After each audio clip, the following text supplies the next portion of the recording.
दोस्तों आपका फिर से एक बार स्वागत है आइसोलॉजी चैनल में। जैसा कि हमने आपको कल पढ़ाया था सिंधु घाटी सभ्यता के बारे में, हमने प्रीलिम्स फैक्ट देखे थे और हमने कालीबंगा तक इसको कंप्लीट किया था। आज हम उसके आगे चलेंगे। हमने आपको बताया था कि दो महत्वपूर्ण स्थल और बचे हैं, बनावली और धौलावीरा। तो हम देखेंगे, सीधे सीधे हम क्लास की शुरुआत करते हैं। बनावली कहाँ पर है? ये हरियाणा में है। हरियाणा में कहाँ? फतेहाबाद में। ठीक है, इसको आप नोट कर लेंगे। किस नदी के किनारे है? सरस्वती नदी के किनारे। इसको आप शॉर्ट फॉर्म में बासी लिख सकते हैं, आपको याद हो जाएगा कि बनावली सरस्वती नदी के किनारे है। इसकी खोज 1973 ईस्वी में आर.एस. बिष्ट ने की थी।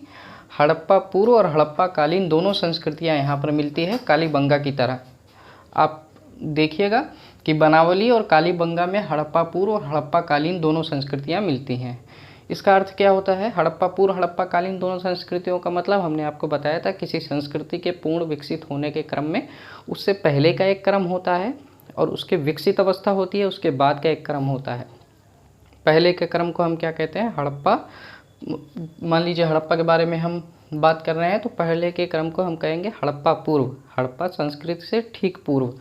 उसके बाद जब हड़प्पा कालीन की संस्कृति की बात करते हैं तो इसका मतलब ये संस्कृति और ये सभ्यता पूरी तरह से विकसित हो चुकी है। जब हम उत्तर हड़प्पा संस्कृति की बात करते हैं तो इसका मतलब कि जो संस्कृति पूरी तरह से विकसित हो गई थी उसके बाद क्या हुआ था। तो आप याद रखेंगे, बनावली और कालीबंगा में हड़प्पा पूर्व और हड़प्पा कालीन दोनों संस्कृतियाँ मिलती है। हम सामान्यतः देखते हैं कि जल निकास प्रणाली बहुत अच्छी थी सिंधु घाटी सभ्यता के लोगों की। नालियाँ बनी हुई थी, जल निकास प्रणाली उनकी अत्यधिक विकसित थी। लेकिन हम देखते हैं बनावली एक ऐसा स्थल है जहाँ जल निकास प्रणाली का अभाव मिलता है। उसके बाद मिट्टी का बना हल यहाँ मिला है और अधिक मात्रा में जौ। इसको आप नोट कर लेंगे। मैं थोड़ी देर के लिए हट जाता हूँ, आप नोट कर लीजिए।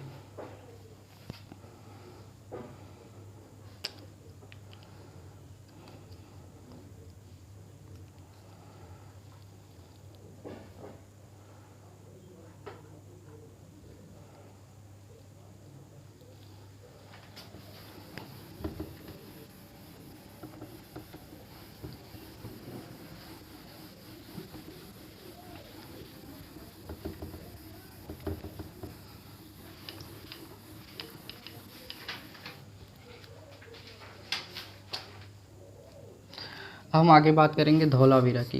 ये लास्ट महत्वपूर्ण स्थल है। इसके बाद हम मेंस का डिस्कस करेंगे।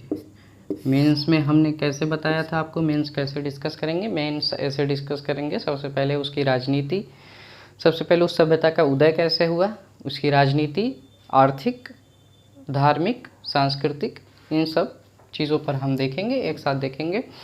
तो ये महत्वपूर्ण स्थल है धौलावीरा। ये कहाँ है? गुजरात में। गुजरात के किस में है? कच्छ इलाके में। कच्छ में कहाँ? भचाऊ तालुका।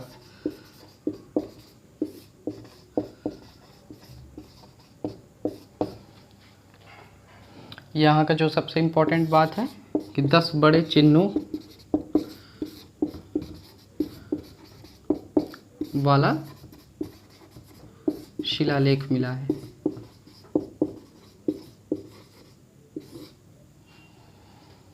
विकसित जल प्रबंधन प्रणाली मिली है। इसका जब हम डिस्कस करेंगे मेंस में तो हम देखेंगे कि विकसित जल प्रबंधन प्रणाली धौलावीरा में मिली है। आप इसको नोट कर लेंगे।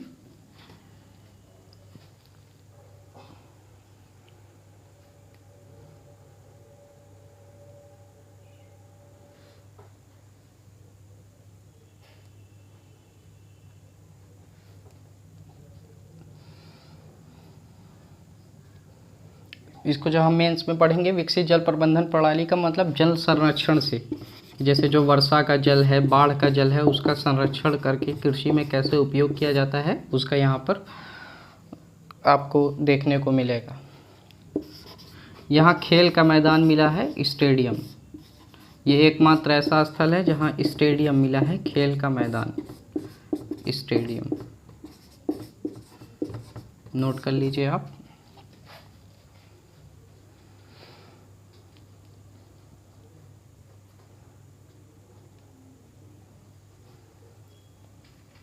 इसके बाद हम इसमें देखेंगे कि ये नगर 3 खंडों में विभाजित था। एक ऐसा एकमात्र स्थल है जिसमें दुर्ग था, ऊपरी स्थल या ऊपरी नगर, फिर एक निचला नगर था। इसको आप ऐसे लिखेंगे, ये आप ऐसे लिखेंगे कि ये नगर, आप अपनी नोट्स में कैसे लिखेंगे इसको, कि धौलावीरा एकमात्र ऐसा स्थल है जो 3 भागों में विभाजित था। ये आपका लिखा हुआ है। ऊपरी नगर या मध्यम नगर इसको कह सकते हैं, ऊपरी नगर या मध्यम नगर। तो ये एकमात्र ऐसा धौलावीरा है जिसमें नगर थे, एक ऐसा नगर है जिसमें 3 भागों में ये विभाजित था, दुर्ग, ऊपरी और निचला। अब इसका अर्थ क्या हम ले सकते हैं कि दुर्ग और ऊपरी और निचला का क्या मतलब हो सकता है। दुर्ग में शासक वर्ग रहा होगा, जो शासक हैं वो रहे होंगे ऊंचे स्थलों पर। मध्यम नगर में व्यापारी या सामंत रहे होंगे। सामंत मतलब ऊंचे लोग जो समाज पे अपना एक अलग प्रभाव डालते हैं, प्रभावशाली लोग, उनको सामंत कहा जाता है, उनको सामंत कहते हैं। व्यापारी वर्ग के बारे में आप जानते ही हैं। निचला नगर श्रमिक या गरीब लोग यहाँ रहे होंगे। तो इस तरह हम इसको कर सकते हैं। तो धौलावीरा का ये कॉन्सेप्ट समाप्त हो गया। अब हम सीधा बात करेंगे मेंस की, कि सभ्यता का उदय कैसे हुआ और आगे चल के इसमें क्या क्या परिवर्तन हुए। इसको आपने नोट कर लिया होगा। जैसे जैसे मैं लिखवाता चलूँ वैसे वैसे नोट्स आप नोट करते चलेंगे। पहले हम एक टॉपिक को समझेंगे, उसके बाद हम आपकी नोट्स बनवाएंगे मेंस के पर्पज से। अब सिंधु घाटी सभ्यता मेंस के लिए।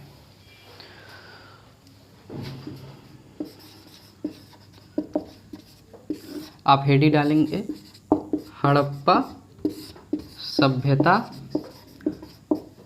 का उदय, या आप हेडिंग डाल लीजिए हड़प्पा सभ्यता का उदय।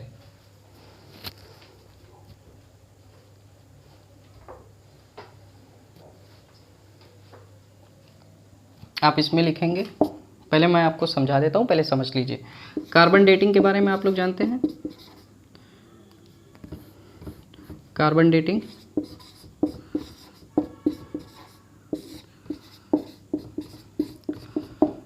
तो कार्बन डेटिंग से जब इसका कालखंड निर्धारित किया गया तो वो कितना निर्धारित किया गया था, 2500 से 1750 ईसा पूर्व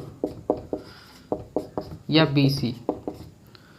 अगर जिनको प्रॉब्लम होता है बीसी और ईडी में तो वो जान लेंगे कि बीसी का मतलब होता है बिफोर क्राइस्ट, ईसा पूर्व मतलब जीसस से पहले।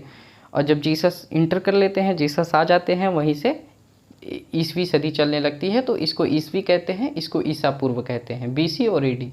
ठीक है, तो 2500 से 1750 ईसा पूर्व, ये कार्बन डेटिंग से। अभी आप लिखेंगे नहीं, अभी आप पहले समझेंगे, हम इसको पॉइंट वाइज आपको लिखवाएंगे।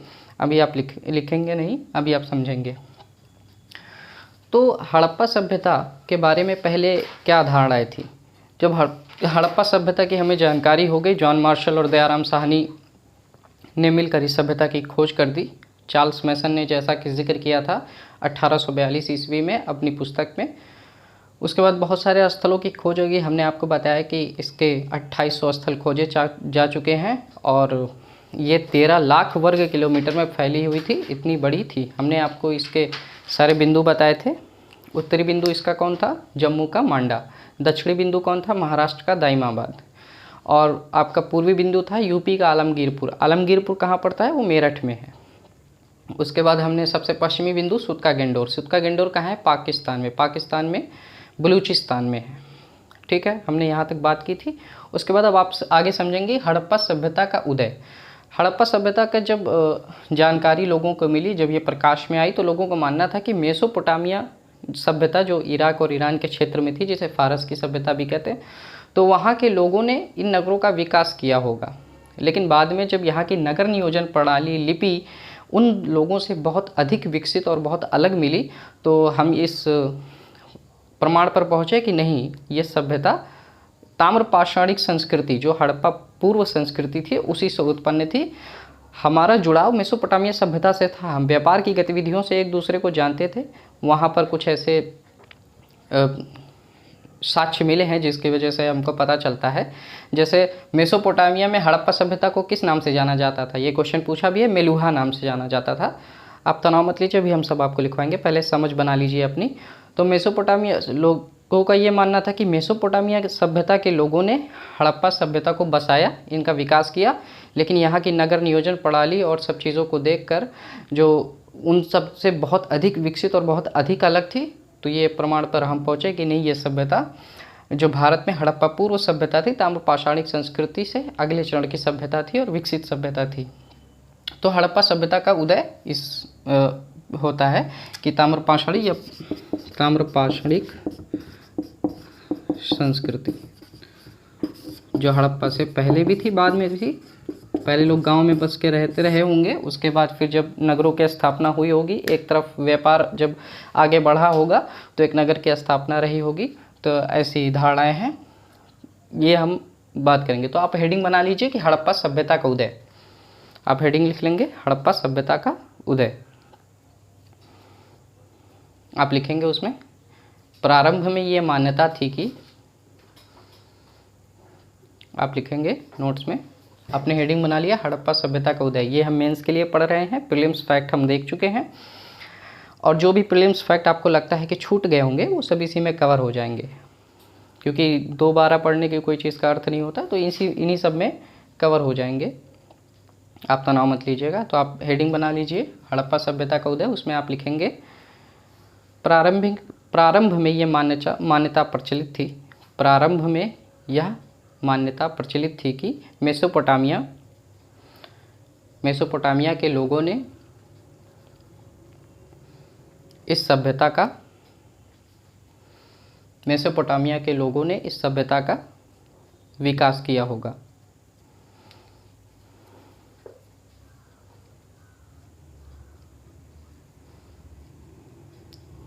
परंतु आधुनिक शोधों से यह पता चलता है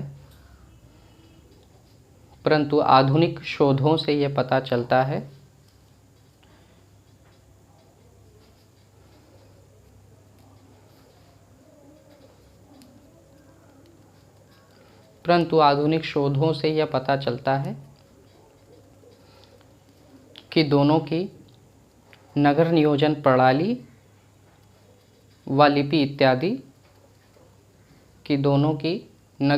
प्रणाली व लिपि इत्यादि में अंतर पाया गया है।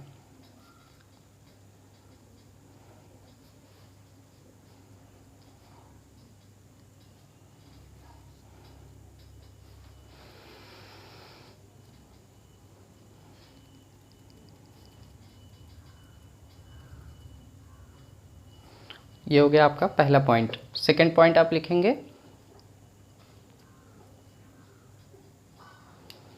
हड़प्पा सभ्यता के उदय को, हड़प्पा सभ्यता या सिंधु घाटी सभ्यता के उदय को हड़प्पा सभ्यता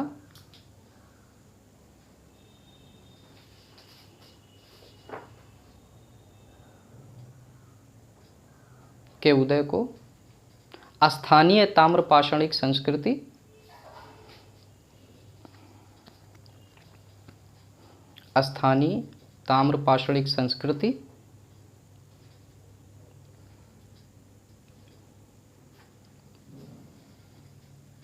के विकास का परिणाम माना जाता है। थोड़ा स्पीड में लिखेंगे, स्थानीय ताम्रपाषाणिक संस्कृति के विकास का परिणाम माना जाता है।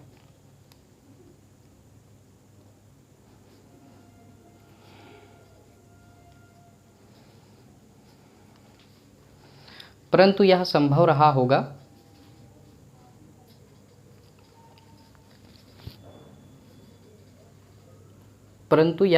रहा होगा कि मेसोपोटामिया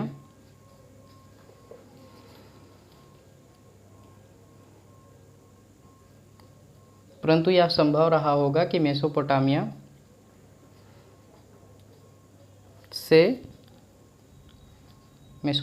से व्यापार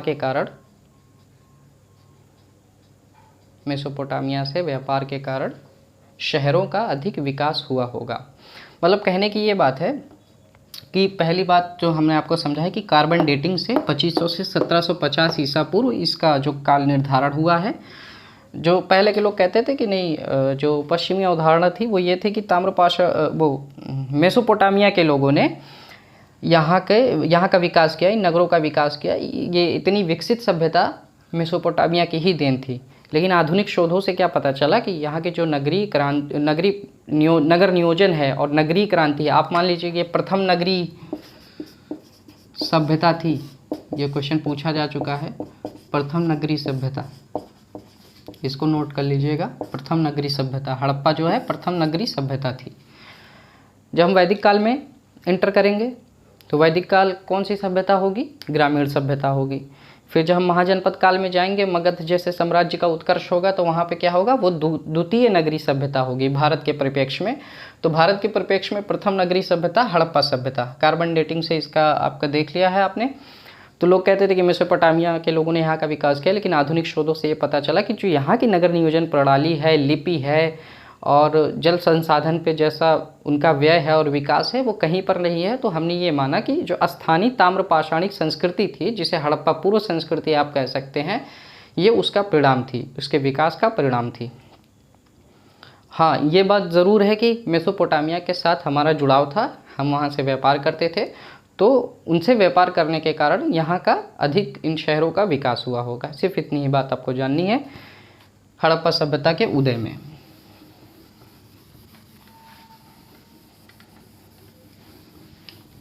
जैसे कि हमने आपको बताया था, फिर से हम आपको बता देते हैं कि किसी भी टॉपिक को मेंस के पर्पस से पढ़ने का जो क्राइटेरिया होता है, राजनीति, आर्थिक, सामाजिक, सांस्कृतिक, इन्हीं में सब आ जाएगा आपका। आर्थिक में कृषि, पशुपालन, इसको आप नोट कर लीजिएगा। आपको ये याद होगा तो कभी भी आप क्वेश्चन लिखेंगे तो आपके माइंड में एक मैप बना रहेगा कि आपको लिखना कैसा है। कृषि, पशुपालन, शहर, व्यापार, सिक्के इत्यादि आप लिख लेंगे। तो सामाजिक में हम सारी चीज़ें लिख लेंगे। राजनीति में कि राजा है, हमने आपको बताया था कि सामंत है, जनतंत्रात्मक है या राजतंत्रात्मक है, ये हम जानते हैं इस बारे में। सांस्कृतिक में कला के क्षेत्र में चित्र, मूर्ति कला, शिल्प कला, इन सब के बारे में हम जानते हैं। तो और सामाजिक में पुरुष महिलाओं की स्थिति, वर्ण, श्रमिक, इन सब के बारे में हम चर्चा करेंगे। राजनीति का हमने आपको सीधा सीधा बताया था कि यहाँ राजा है, राजा का मतलब शक्तियाँ केंद्रित है सिर्फ एक लोगों में कि 10-15 लोग मिलके इसको चला रहे हैं। सामंत का मतलब वही होता है। ये जनतंत्रात्मक है कि राजतंत्रात्मक है। आर्थिक में हम पढ़ते हैं कि वहाँ का एग्रीकल्चर कैसा था, कृषि, पशुपालन, शहर, व्यापार, सिक्के इत्यादियों पर चर्चा करते हैं। सामाजिक स्थिति में जब हम आते हैं कि पितृसत्तात्मक समाज है कि मातृसत्तात्मक समाज है, पुरुषों का अधिक प्रभाव है, महिलाओं की स्थिति क्या है और ये कितने भागों में ये समाज बटा हुआ है, श्रमिक वर्ग है, व्यापारी वर्ग है, शासक वर्ग है, कौन कौन है, इसमें हम चर्चा करते हैं। सांस्कृतिक में कला, मूर्ति कला, चित्रकला, स्थापत्य कला, शिल्प कला, इन सब के बारे में हम समझते हैं। ठीक है। पहनावा, कला में सब आ जाता है, पहनावा, खान पान, ये सब आ जाएगा। उनके रहने की शैली, ये सब सांस्कृतिक दृष्टिकोण से महत्वपूर्ण होता है। तो हम इन सब पे चर्चा करेंगे। तो सबसे पहले हम लिखेंगे हड़प्पा कालीन राजनीति। हेडिंग डाल लीजिए, हड़प्पा कालीन राजनीति।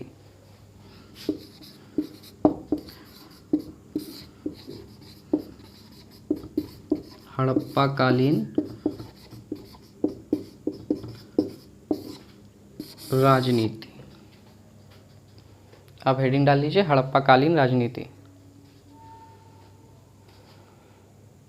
देखिए, हड़प्पा सभ्यता में प्रामाणिकता के साथ कुछ कहना भी मुश्किल है कि वहाँ शासक वर्ग था, राजा था या नहीं था, लेकिन जो साक्ष्यों के आधार पर केंद्रीय शासन की भूमिका इत्यादि पर हम चर्चा करेंगे। तो आप हड़प्पा कालीन राजनीति में फर्स्ट पॉइंट लिखेंगे, नोट करेंगे।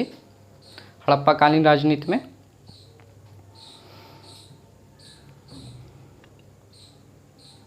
हड़प्पा में राजनीतिक प्रकृति, हड़प्पा में राजनीतिक प्रकृति के संदर्भ में, हड़प्पा में राजनैतिक प्रकृति के संदर्भ में प्रामाणिकता से कुछ भी कहना मुश्किल है। हड़प्पा सभ्यता में राजनैतिक प्रकृति के संदर्भ में प्रामाणिकता के साथ कुछ कहना मुश्किल है।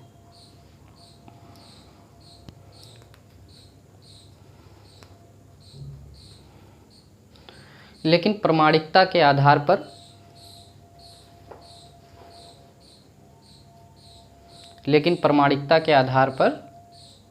केंद्रीय प्रशासन व नगर प्रशासन में व्यापारियों की महत्वपूर्ण भूमिका थी।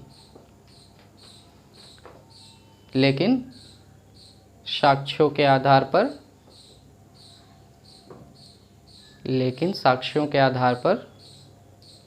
केंद्रीय प्रशासन व नगर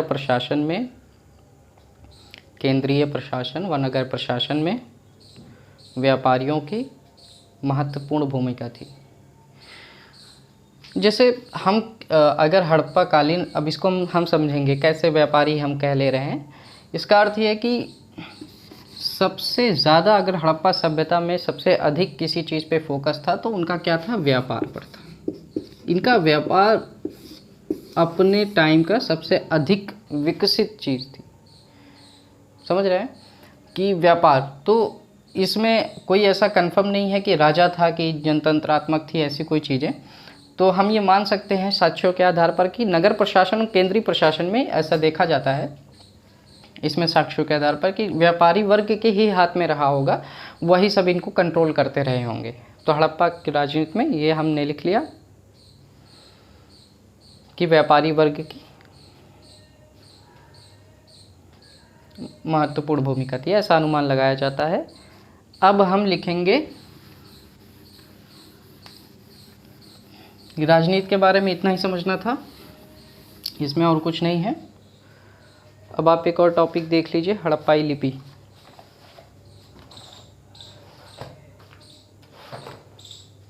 तो हड़प्पाई लिपि, हेडिंग डाल लेंगे हड़प्पाई लिपि कैसी थी। हेडिंग डाल लीजिए हड़प्पाई लिपि।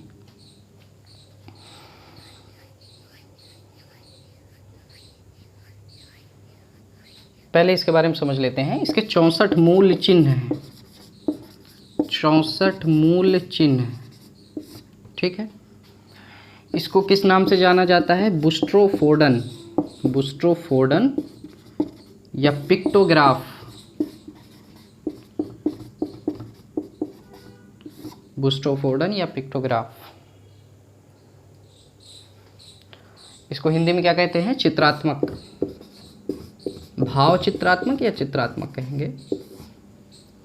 और ये हड़प्पाई लिपि जो हमें मिली है, इसमें 64 मूल चिन्ह हैं। इसमें सबसे ज़्यादा कौन से चिन्ह मिले हैं, यू और मछली के, यू और मछली, ये सबसे अधिक चिन्ह हैं इसमें, सर्वाधिक।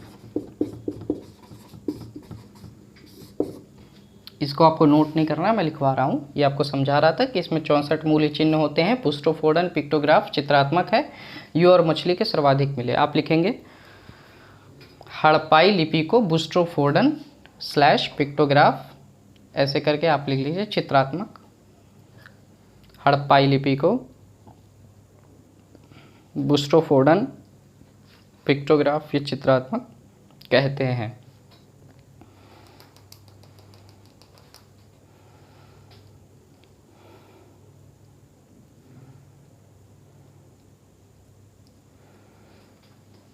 यह लिपि भाव चित्रात्मक लिपि है। यह लिपि भाव चित्रात्मक लिपि है। इनमें कुल 64 मूल चिन्ह हैं। यह लिपि भाव चित्रात्मक लिपि है। इनमें कुल 64 मूल चिन्ह हैं। इन चिन्हों में सर्वाधिक यू और मछली आकृति के चिन्ह मिले हैं। इन चिन्हों में सर्वाधिक यू और मछली के मिले हैं। इन चिन्हों में सर्वाधिक यू और मछली के मिले हैं।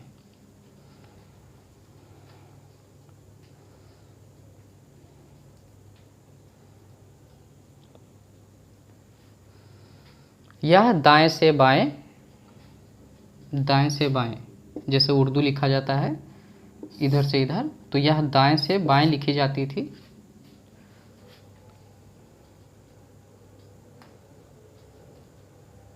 यह आप लिखेंगे आगे, यह दाएं से बाएं तथा बाएं से दाएं के क्रम में लिखी जाती थी, दोनों तरह से। यह दाएं प्रायः ऐसे लिखेंगे, यह प्रायः दाएं से बाएं तथा बाएं से दाएं के क्रम में लिखी जाती थी।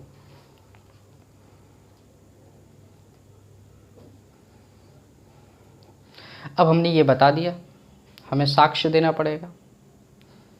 साक्ष्य ज़रूरी होता है, आप एक उत्तर के लिए सबसे ज़्यादा ज़रूरी साक्ष्य होता है। तो प्रायः मुहरों और बर्तनों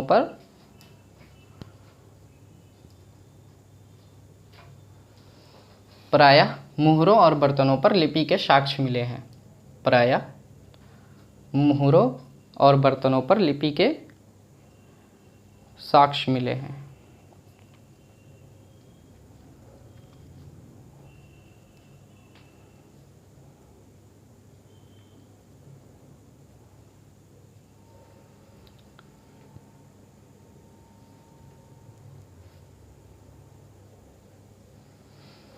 आपने लिख लिया। उसके बाद एक और प्रमाण लिखेंगे। धौलावीरा में एक साइन बोर्ड मिला है।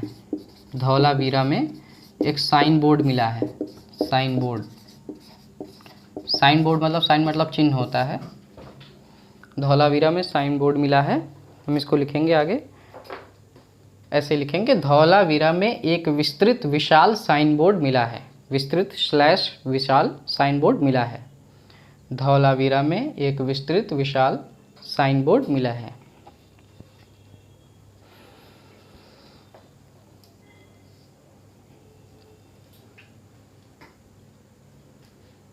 ठीक है, आपने लिख लिया। अब इसके आगे हम लिखेंगे कि समझेंगे, आप चाहे तो उसको लिख लीजिएगा, नहीं तो समझेगा। इसका सबसे पुराना नमूना कब मिला था? 1853 ईस्वी में। सबसे पुराना नमूना जो मिला था इस लिपि का वो 1853 ईस्वी में मिला था, लेकिन 1923 ईस्वी आते आते यह पूरी लिपि प्रकाश में आ गई थी।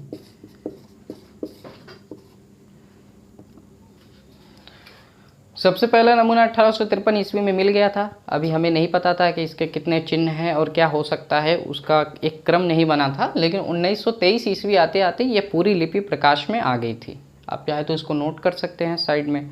आप ऐसे लिखते हैं ना, नोट्स ऐसे बनाते हैं, वन साइड छोड़ दीजिएगा, ये साइड छोड़ देगा, बीच में उत्तर लिखते हैं। जो महत्वपूर्ण टॉपिक या चीज़ें आती है उनको साइड में ऐसे नोट कर लिया जाता है। इस तरह से नोट्स बनाई जाती है।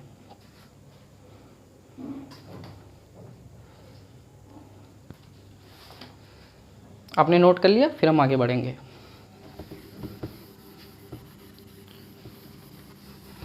अब हम हेडिंग डालेंगे हड़प्पाकालीन अर्थव्यवस्था। सबसे इम्पॉर्टेंट, सामाजिक व्यवस्था भी इम्पॉर्टेंट है। हड़प्पाकालीन अर्थव्यवस्था। हड़प्पाकालीन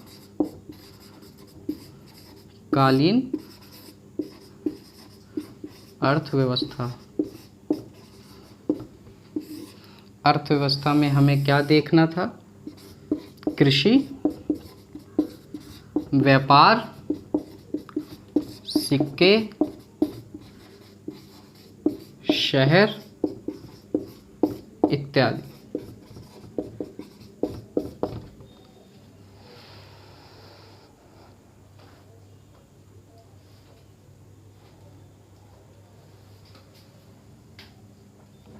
कृषि के साथ पशुपालन भी आ जाएगा, तो हम एक हेडिंग करके लिखेंगे। हड़प्पा कालीन अर्थव्यवस्था आपने लिख लिया। हड़प्पा कालीन अर्थव्यवस्था लिखने के बाद आप लिखे हैं कि कृषि, पशुपालन, शिल्प, व्यापार, सिक्के, शहर इत्यादि। ठीक है, उसके बाद पहला हेडिंग आप डालिएगा इसी में कृषि। पहला हेडिंग डालेंगे आप कृषि, लिख लीजिए। सबसे पहले हम कृषि लिखेंगे, तो सबसे पहले हम चर्चा करेंगे लोथल से क्या मिला है, चावल। लोथल से क्या मिला है हमको, चावल मिला है। हड़प्पा से क्या मिला है, गेहूं व जौ, गेहूं व जौ। ठीक, लिख लीजिए।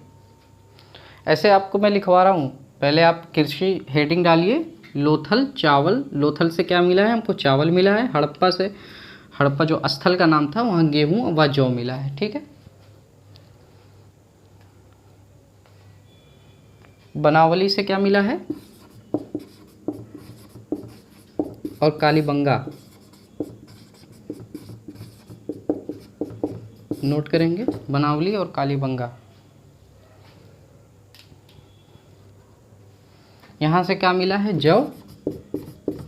यहाँ से जुते हुए खेत,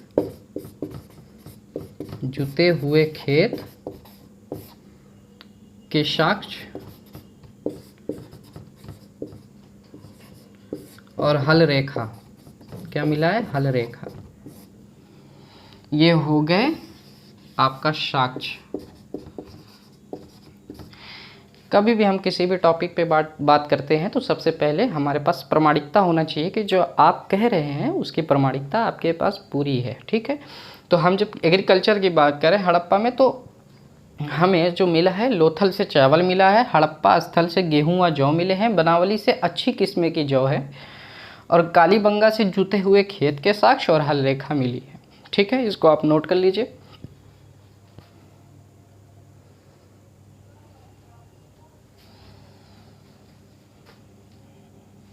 अब इसी में आप लिखेंगे कृषि में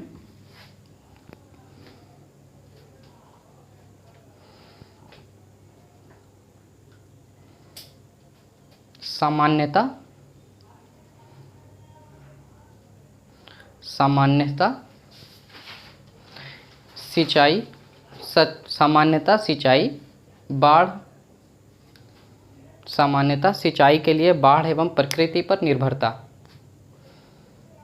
सामान्यता सिंचाई के लिए बाढ़ एवं प्रकृति पर निर्भरता, मतलब कि जो हड़प्पा कालीन अर्थव्यवस्था है उसमें जो एग्रीकल्चर होता था, तो हम अगर अनाज उगा रहे हैं तो हमको पानी भी चाहिए उसकी सिंचाई के लिए। तो सिंचाई के लिए क्या मिला है हमको, हम क्या मानते हैं, यह अनुमान लगाया जाता है कि जो सिंचाई होती थी वो कैसे होती थी, सामान्यतः बाढ़ एवं प्रकृति पर निर्भरता। प्रकृति मतलब वर्षा पर, और नदियों पर, तालाबों पर, जलकुंड पर, कुओं पर, ऐसे निर्भर रहती थी। ठीक है, उसके बाद एक फैक्ट उसमें लिखेंगे, धौलावीरा से विकसित जल प्रबंधन प्रणाली मिली है। धौलावीरा साक्ष्य के रूप में, जैसे आपने लिखा कि सिंचाई के लिए आपकी निर्भरता किस पर थी, सिंचाई के लिए हम निर्भर थे प्रकृति पर और बाढ़ पर। उसके बाद धौलावीरा से विकसित जल प्रबंधन प्रणाली हमको देखने को मिलती है, विकसित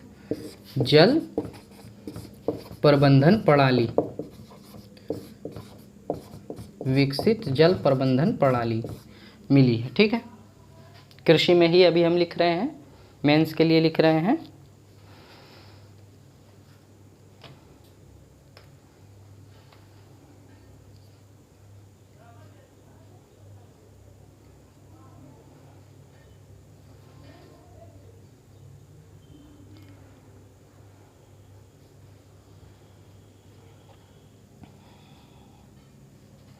एक और फैक्ट लिखेंगे आप इसमें, विश्व में कपास का उत्पादन,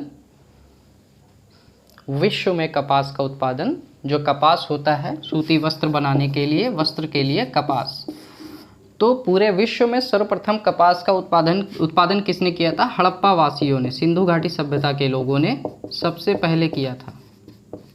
हड़प्पा वासियों ने। तो आप लिखेंगे विश्व में सर्वप्रथम कपास का उत्पादन। आप ऐसे पॉइंट में, जैसे हमने आपको बताया कि विकसित जल प्रबंधन प्रणाली आप कैसे लिख रहे हैं, मैं आपको लिखने का तरीका बता रहा हूँ। हमने बताया कि हड़प्पा वासी सिंचाई के लिए, हड़प्पा सभ्यता के लोग सिंचाई हेतु प्रकृति व बाढ़ पर निर्भर थे।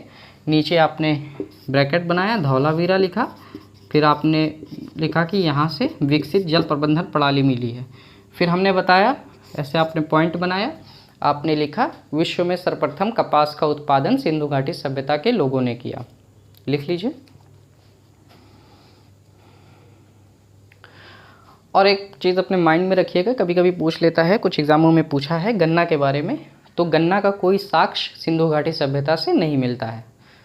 तो ये हो गया एग्रीकल्चर पर, ये हो गया एग्रीकल्चर आपका, नोट कर लीजिए।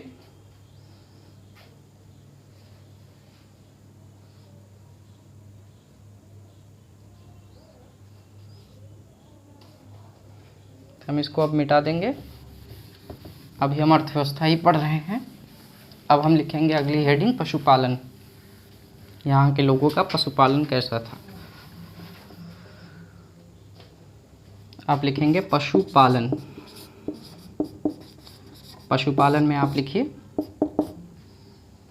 पशुपालन में आप पहला पॉइंट लिखेंगे मिट्टी की मूर्तिकाएं। मिट्टी की मूर्तिकाएं,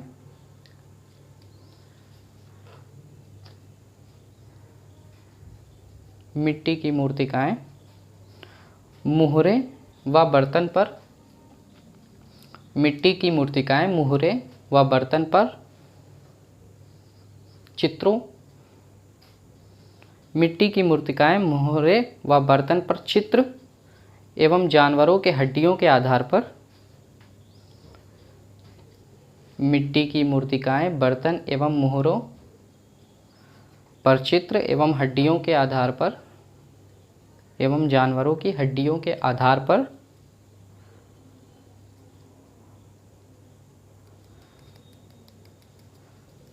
जानवरों की हड्डियों के जानवरों की हड्डियों के आधार पर यह अनुमान लगाया जाता है कि सिंधु घाटी सभ्यता के लोग विभिन्न पशुओं से परिचित थे। मिट्टी की मूर्तिकाएं मुहरे व बर्तन पर चित्र एवं जानवरों की हड्डियों के आधार पर यह अनुमान लगाया जाता है कि सिंधु घाटी सभ्यता के लोग विभिन्न पशुओं से परिचित थे। ठीक है, इतना आपने लिख लिया।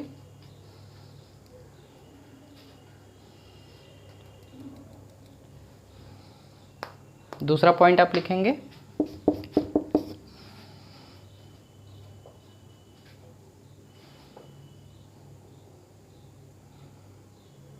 मिट्टी की मूर्तियों में सर्वाधिक, मिट्टी की मूर्तियों में सर्वाधिक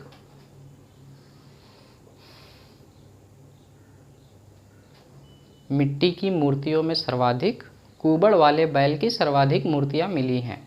दूसरा पॉइंट आप लिखेंगे मिट्टी की मूर्तियों में सर्वाधिक कुबड़ वाले बैल की सर्वाधिक मूर्तियां मिली हैं। ठीक है,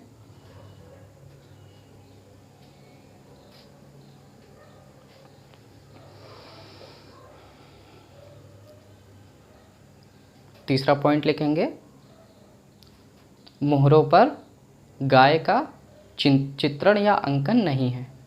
मुहरों पर गाय का चित्रण या अंकन नहीं है।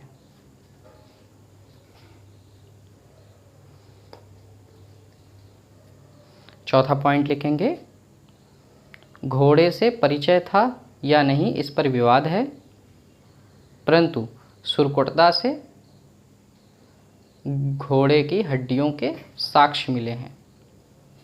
चौथा पॉइंट आप लिखेंगे घोड़े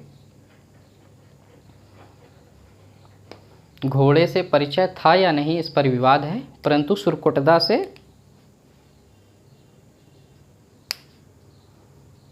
घोड़े की हड्डियों के अवशेष प्राप्त हुए हैं। ठीक है, कभी क्वेश्चन आ जाएगा कि घोड़े से ज्ञान था या नहीं था, तो आप सीधा कहेंगे नहीं था, क्योंकि इस पर विवाद है। एक ही जगह है जहाँ से घोड़े के अवशेष मिले हैं, बाकी आप लिखेंगे सिंधुवासियों को। अगला पॉइंट लिखेंगे सिंधुवासियों को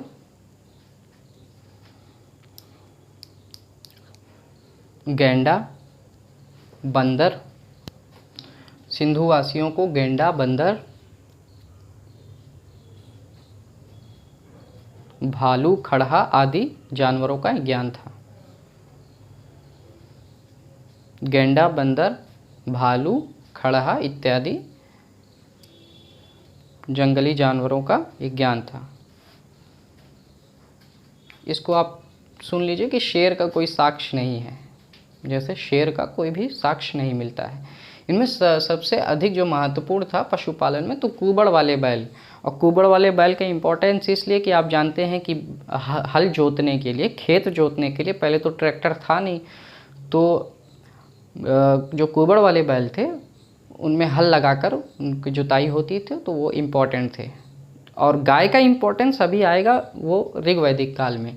गोत्र भी डिसाइड होंगे वो गाय के, जिसके पास जितना गोधन है, जैसे गोधन का मतलब जितनी गाय हैं उसी हिसाब से उसका गोत्र डिसाइड होता था। जो आज गोत्र लोग पूछते हैं कि आप किस गोत्र से हैं, किससे हैं, तो वो गोधन से डिसाइड होता था ऋग्वैदिक काल में।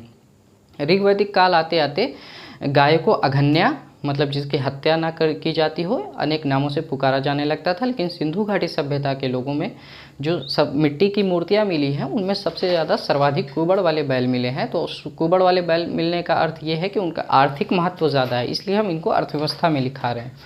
क्योंकि पशु हो, पक्षी हो या मानव हो, अगर उसकी आर्थिक महत्व है, आर्थिक महत्वाकांक्षा है या आर्थिक महत्व वो रखता है, तो उसका इम्पोर्टेंस होता है, वो हमें दिखता है किसी भी सभ्यता, किसी भी सिविलाइजेशन में। तो आप इसको आगे बढ़ाएंगे।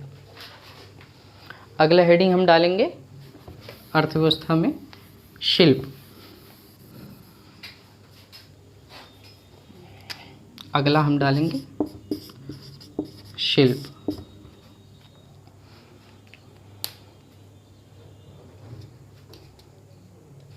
आप लिखेंगे तांबा, कांसा, चांदी, सोना,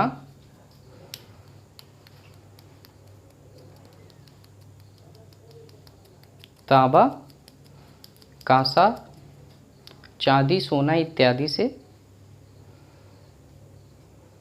निर्मित उपकरण व आभूषणों के साक्ष्य मिलते हैं। तांबा, सोना, चांदी, कांसा भी लिखना है, तांबा, कांसा, सोना और चांदी इत्यादि से निर्मित उपकरण व आभूषणों के साक्ष्य मिलते हैं। अब ब्रैकेट में लिखेंगे कि लोहे का कोई प्रमाण नहीं मिलता है। अभी लोहे का आविष्कार इसके ठीक बाद होगा, तभी बड़े बड़े साम्राज्य का उदय हो जाता है। ठीक उत्तर वैदिक काल में ही लोहे की खोज होती है, तो उत्तर वैदिक काल के बाद ही हम महाजनपद काल में इंटर करते हैं, तो वहाँ मगध साम्राज्य का उदय हो जाता है। फिर एक ऐसी कल्पना देश की और राष्ट्र की बनती है। तो देखिए हर चीज़ का रिलेशन जो होता है ना, अगर किसी देश की जो अर्थव्यवस्था है वो मजबूत है तो वो देश भी अपने आप में बहुत मजबूत होता है। तो सबसे पहले किसी भी सभ्यता के बारे में हम पढ़ते हैं तो उसके अर्थव्यवस्था पर फोकस करते हैं कि वहाँ के लोगों की आर्थिक स्थिति क्या थी। जैसे आप समझिएगा कि अभी इस देश में किसी भी महिला को बिना शादी किए हुए बच्चे हो जाए तो लोग बड़ा विवाद खड़ा करते हैं कि भाई बिना शादी किए हुए बच्चे हो गए, ऐसा है वैसा है। लेकिन आप यूरोप और अमेरिका में देखेंगे, वहाँ क्या है, वहाँ ऐसा नहीं है कि आपको वो, क्योंकि इकोनॉमिकली फाइनेंशियली वो इंडिपेंडेंट है, वो किसी पर डिपेंडेंट नहीं है, तो वो जो उनका मन होता है वो करती हैं। तो क्या हमारी सामाजिक जो स्थिति है वो किससे निर्धारित होती है? अर्थव्यवस्था से। आपका समाज कैसा है वो हमेशा डिपेंड करेगा अर्थव्यवस्था पर। यही है इकोनॉमिक। जैसे अभी अफ़गानिस्तान में क्या हुआ, अफ़गानिस्तान में ये है कि वहाँ की महिलाओं को कहा जा रहा है कि उन पे बड़ा अत्याचार होता है, ये सब होता है। तो उसका रीज़न धर्म या समाज नहीं है, उसका रीज़न ये अर्थव्यवस्था है।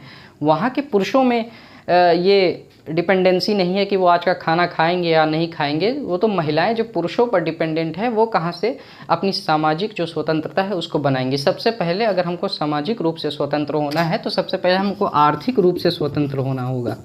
आप किसी भी धर्म के बारे में पढ़ेंगे तो वो आपको आर्थिकता से दूर इसलिए लेके जाता है ताकि आप मानसिक रूप से समाज के बंधनों से मुक्त हो सके, क्योंकि आर्थिक या अर्थव्यवस्था ही डिसाइड करती है कि आपके समाज में क्या स्थिति है, और ये हमेशा हर काल में है और आज भी ऐसा होता आ रहा है। तो आप इसको समझेंगे, ठीक है। शिल्प में आपने लिखा आभूषणों के बारे में, उसके बाद आप लिखेंगे नेक्स्ट पॉइंट। इसी में पहला पॉइंट आपने लिखा, दूसरा पॉइंट लिखेंगे लोथल एवं मोहनजोदड़ो, दो स्थल हैं सिंधु घाटी सभ्यता के। आप लिखेंगे लोथल एवं मोहनजोदड़ो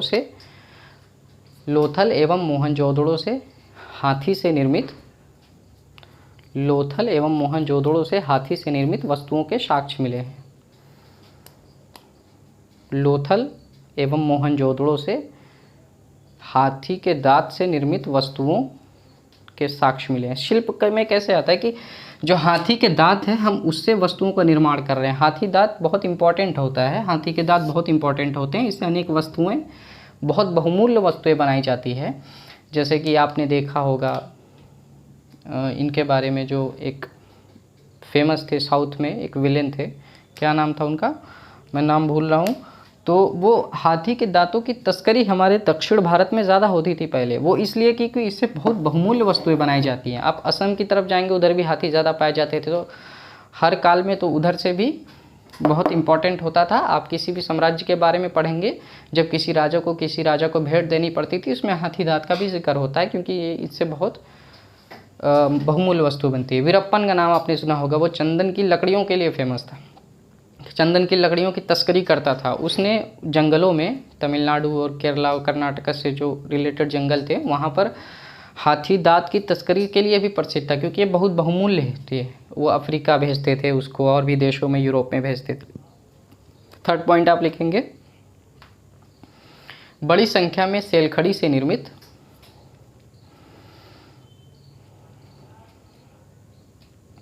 बड़ी संख्या में सेलखड़ी से निर्मित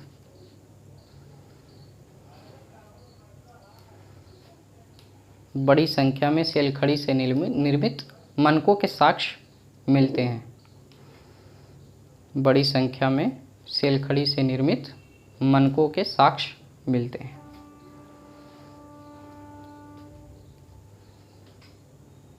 और ये सेलखड़ी और मनका हमने आपको कहाँ बताया था, आप याद करेंगे, सर्वाधिक साक्ष्य लोथल और चन्हूदड़ों से मिले हैं। सेलखड़ी मनके के सर्वाधिक साक्ष्य कहाँ से मिले हैं, लोथल और चन्हूदड़ों से। आप सिर्फ इतना लिखेंगे, सर्वाधिक साक्ष्य लोथल व चन्हूदड़ों से मिले हैं।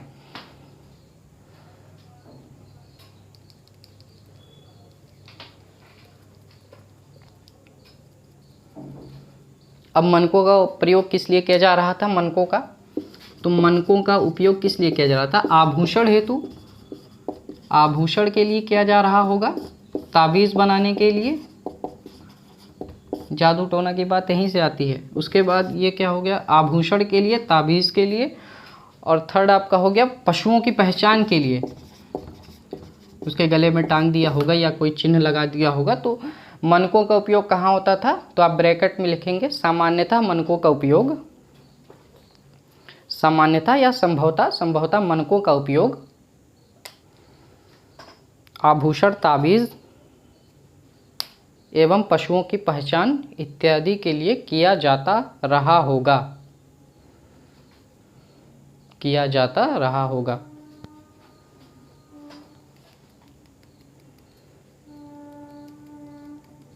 नेक्स्ट पॉइंट लिखेंगे काले एवं लाल रंग से निर्मित, काले एवं लाल रंग से चित्रित, काले एवं लाल रंग से चित्रित बड़ी संख्या में मिट्टी के बर्तन मिले हैं। काले एवं लाल रंग से चित्रित बड़ी संख्या में मिट्टी के बर्तन मिले हैं।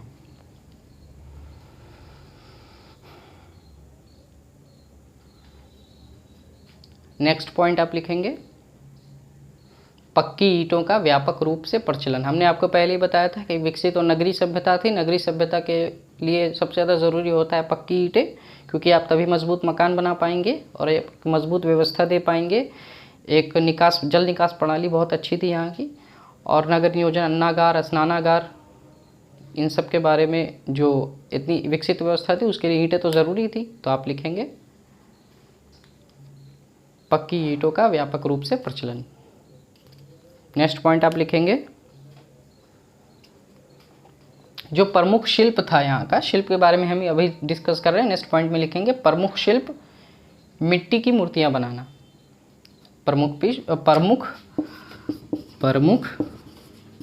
शिल्प, ऐसे लिखेंगे प्रमुख शिल्प, मिट्टी की मूर्तियाँ बनाना।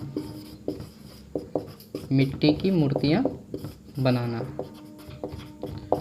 प्रमुख शिल्प मिट्टी की मूर्तियाँ बनाना। ठीक है।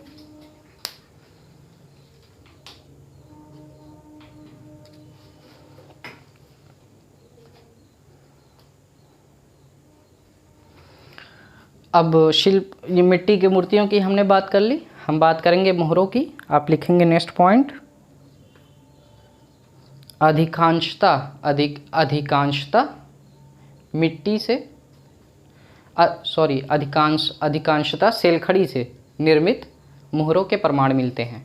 जो मोहरें मिलती थी, जैसे हमने कहा कि मनकों से आभूषण बनाया जाता था, ताबीज और पशुओं की पहचान के लिए, जो यहाँ का प्रमुख शिल्प था मिट्टी की मूर्तियाँ थी। और जो मोहरें बनती थी वो ज़्यादातर सेलखड़ी से बनती थी। ठीक है। अधिकांशता सेलखड़ी से निर्मित मोहरों के प्रमाण, अधिकांशता सेलखड़ी से निर्मित मोहरों के प्रमाण मिलते हैं।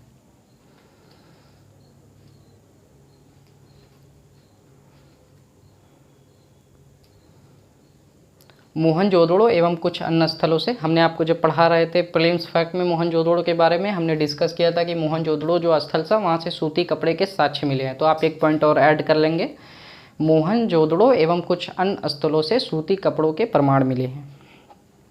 मोहनजोदड़ो एवं कुछ अन्य स्थलों से सूती कपड़े के प्रमाण मिले हैं। ठीक है, ये आप लिख लेंगे। नेक्स्ट पॉइंट हम लिखेंगे व्यापार के बारे में। अब हम डिस्कस करेंगे कि व्यापार कैसा था।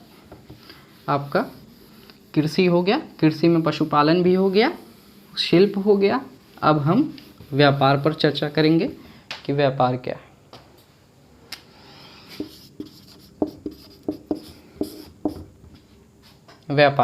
व्यापार आप हेडिंग डाल लेंगे, व्यापार एवं वाणिज्य दोनों डाल लीजिए। व्यापार एवं वाणिज्य, ये हेडिंग डालेंगे, व्यापार एवं वाणिज्य। ठीक है।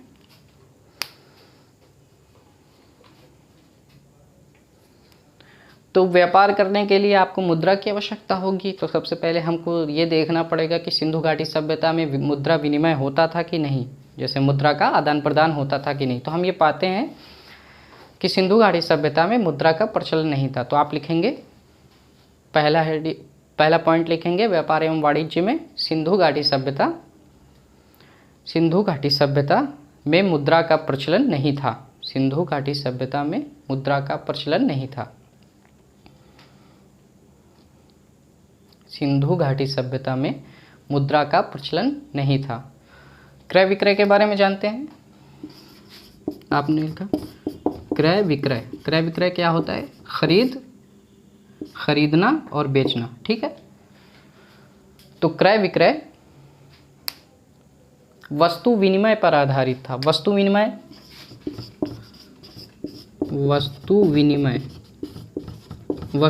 का क्या अर्थ होता है? जैसे कि हमने आपको एक पेन दी, आपने हमको एक बिस्किट दे दिया, तो ये वस्तु विनिमय हो गया। ये मुद्रा तो है नहीं यहाँ पे, तो वस्तुओं का आदान प्रदान हो गया। इसे कहते हैं वस्तु विनिमय। क्रय विक्रय मतलब खरीद और बेच। तो हमने क्या लिखा कि सिंधु घाटी सभ्यता में मुद्रा का प्रचलन नहीं था। आगे लिखेंगे क्रय विक्रय वस्तु विनिमय पर आधारित था। ठीक है।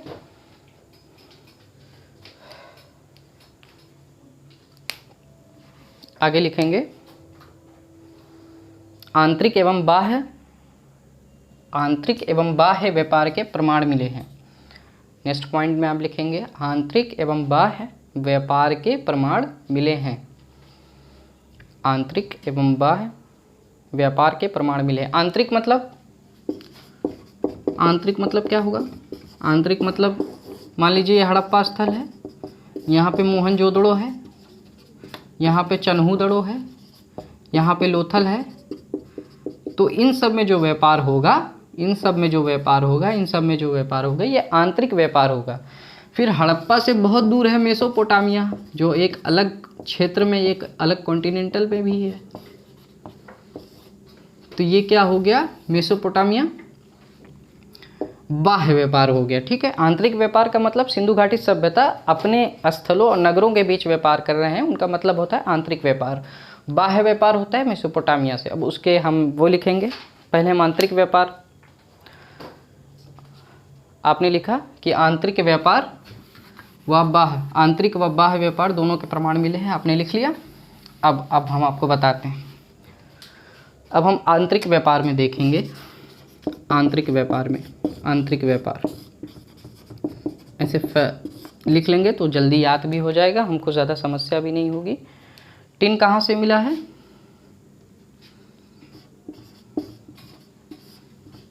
अफगानिस्तान। आप सिर्फ व्यापार लिख लीजिए, क्योंकि हम इसमें सब कवर कर लेंगे, सारे देशों को। ठीक है। टिन कहाँ से मिला है? अफगानिस्तान और ईरान। मिलने का मतलब आया है अफगानिस्तान और ईरान, लिख लीजिए। हमने आपको पहले लिखवाया, क्या लिखवाया? आंतरिक एवं बाह्य व्यापार दोनों के प्रमाण मिले हैं। आंतरिक का मतलब सिंधु घाटी सभ्यता के लोग आपस में व्यापार करते थे, और बाह्य व्यापार का मतलब हम मेसोपोटामिया सभ्यता के लोगों से भी व्यापार करते थे। तो व्यापार में कौन सा व्यापार कहाँ कहाँ से होता था उस बारे में लिखेंगे। तो टिन का व्यापार अफगानिस्तान और ईरान से होता था, ये लिख लीजिए। तांबा का व्यापार खेतड़ी, राजस्थान से, ये राजस्थान में है खेतड़ी एक जगह, तांबा का वहीं से होता था, राजस्थान से। फिर चांदी कहाँ से आती? अफगानिस्तान व ईरान। अफगानिस्तान व ईरान।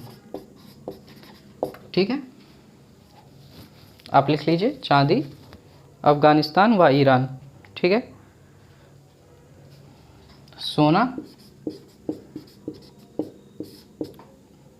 इतना आप लिख लीजिए। टिन, तांबा, चांदी आप लिख लीजिए।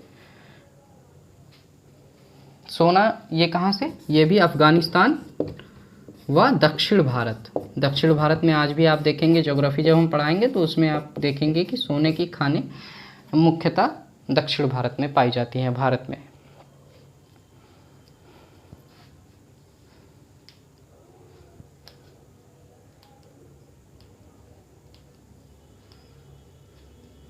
ठीक है। सोना कहाँ से हम मंगाते थे?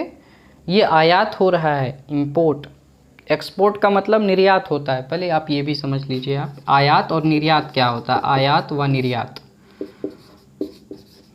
आयात मतलब आना, जो चीज़ हम खरीदते हैं किसी देश से, इसको कहते हैं इंपोर्ट, इसको कहते हैं एक्सपोर्ट। तो आयात किस चीज़ का करते थे हम? ये आप देख लीजिए। व्यापार आयातित व्यापार या आयातित वस्तुएं ये थी। टिन हम कहाँ से मंगाते थे? अफगानिस्तान और ईरान से। तांबा कहाँ से मंगाते थे? खेतड़ी और राजस्थान से। चांदी कहाँ से मंगाते थे? अफगानिस्तान व ईरान से। सोना कहाँ से आता था? अफगानिस्तान व दक्षिण भारत से। ठीक है, आप समझ गए होंगे।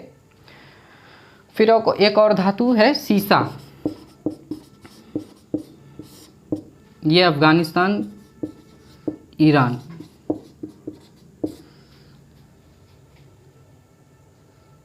सीसा राजस्थान से भी आता था, राजस्थान।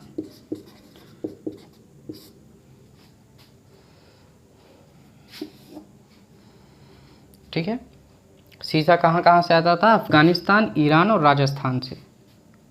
ठीक है, ये हम आयातित करते थे। हमने आपको बताया था लाजवर्द मनी के बारे में। तो लाजवर्द कहाँ से आती थी? ये मेसोपोटामिया, मेसोपोटामिया ये मतलब बहुत दूर से हम मंगाते थे, मेसोपोटामिया से। और अफ़गानिस्तान लिख लेंगे। आप कैसे लिखेंगे? आपने लिखा पॉइंट, आंतरिक व बाह्य व्यापार दोनों के साक्ष्य मिले हैं। फिर उसके बाद आपने लिखेंगे कि आयातित वस्तुएं, या ऐसे लिख सकते हैं प्रमुख आयातित वस्तुएं, प्रमुख आयातित वस्तुएं, व्यापार हटा दीजिएगा। प्रमुख आयातित वस्तुओं में टिन कहाँ से हम आयात करते थे? अफगानिस्तान ईरान से, तांबा खेतड़ी राजस्थान से, चांदी अफगानिस्तान ईरान से, सोना अफगानिस्तान व दक्षिण भारत से, सीसा अफगानिस्तान ईरान और राजस्थान से, लाजवर्द मनी मेसोपोटामिया और अफगानिस्तान से। ठीक है, आप इसको नोट कर लीजिए।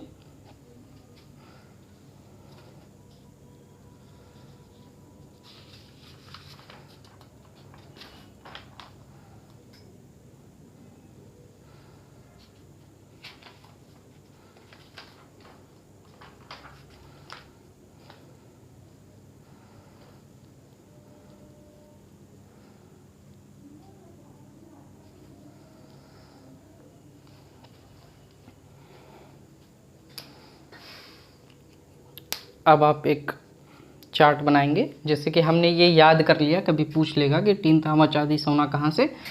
अब आप पॉइंट लिखेंगे, पॉइंट में लिखेंगे, अब आप लिखेंगे आंतरिक एवं बाह्य व्यापार दोनों के साक्ष्य मिले हैं। उसके बाद लिखेंगे जैसे तांबे का व्यापार खेतड़ी राजस्थान से होता रहा होगा। जैसे आप लिखेंगे जैसे तांबे का व्यापार, जैसे आपको मेंस लिखना होगा तो आप ये फैक्ट्स थोड़ी ना लिखेंगे, आप उसमें ऐसे लिख देंगे टिन तांबा। तो आपने लिखा, जब आपको व्यापार एवं वाणिज्य के बारे में पूछेगा तो आप लिखेंगे कि आंतरिक एवं बाह्य व्यापार दोनों के साक्ष्य मिले हैं। उसके बाद आप लिखेंगे जैसे तांबे का व्यापार खेतड़ी राजस्थान से होता रहा होगा, जैसे तांबे की आपूर्ति, या तांबे का व्यापार जैसे तांबे की आपूर्ति राजस्थान खेतड़ी से की जाती रही होगी। इसी प्रकार मेसोपोटामिया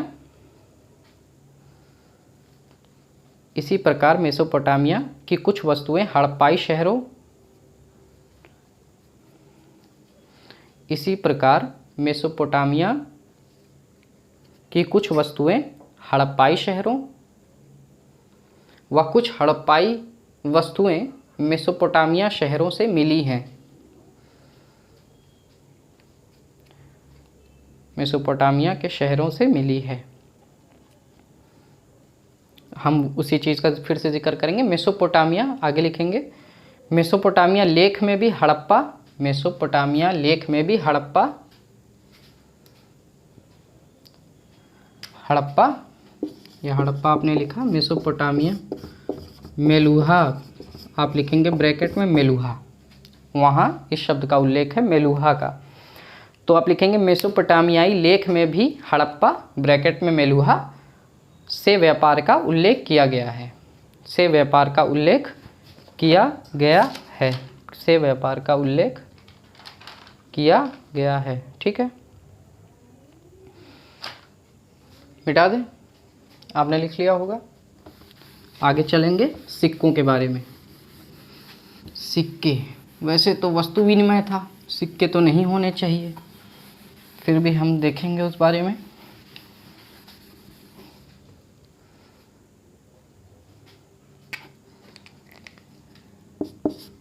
सिक्के, हेडिंग डाल लीजिए सिक्के। हड़प्पाई स्थलों से सिक्कों के, हड़प्पाई स्थलों से सिक्कों के कोई साक्ष्य नहीं मिले हैं। संभवतः वस्तु विनिमय प्रणाली प्रचलित रही होगी। हड़प्पाई शहरों से या हड़प्पाई स्थलों से सिक्कों के, हड़प्पाई स्थलों से सिक्कों के कोई प्रमाण नहीं मिले हैं। संभवतः कोई प्रमाण नहीं मिले हैं, संभवतः वस्तु विनिमय प्रणाली प्रचलित रही होगी।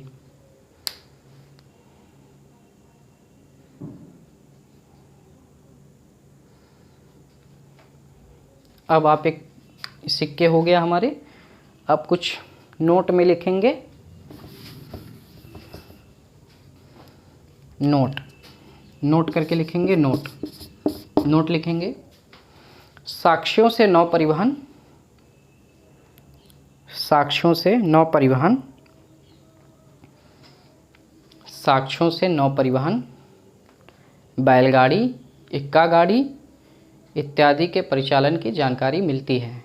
साक्ष्यों से नौ परिवहन, बैलगाड़ी, इक्का गाड़ी इत्यादि के परिचालन की जानकारी मिलती है। ठीक है, आपने लिख लिया।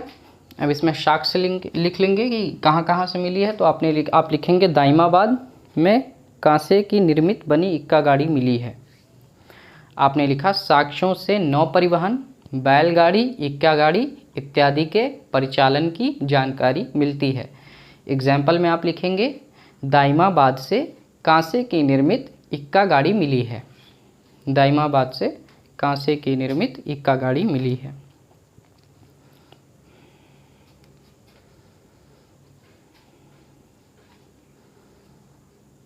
फिर आप लिखेंगे एग्जाम्पल में ही लोथल से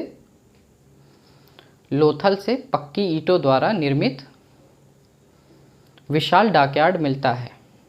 लोथल से पक्की ईंटों से निर्मित विशाल डॉकयार्ड मिलता है। लोथल से पक्की ईंटों से निर्मित विशाल डॉकयार्ड मिलता है। अब आप हेडिंग डाल लेंगे शहर। क्या हेडिंग डालेंगे? शहर।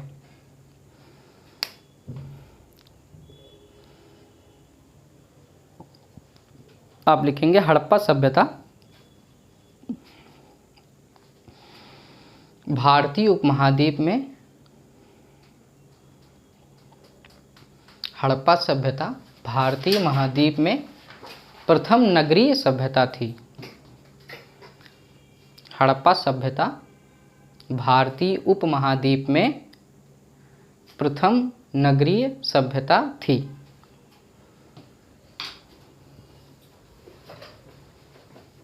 उसका कारण क्या है? ब्रैकेट में आप लिखेंगे कांस्ययुगीन शहरीकरण।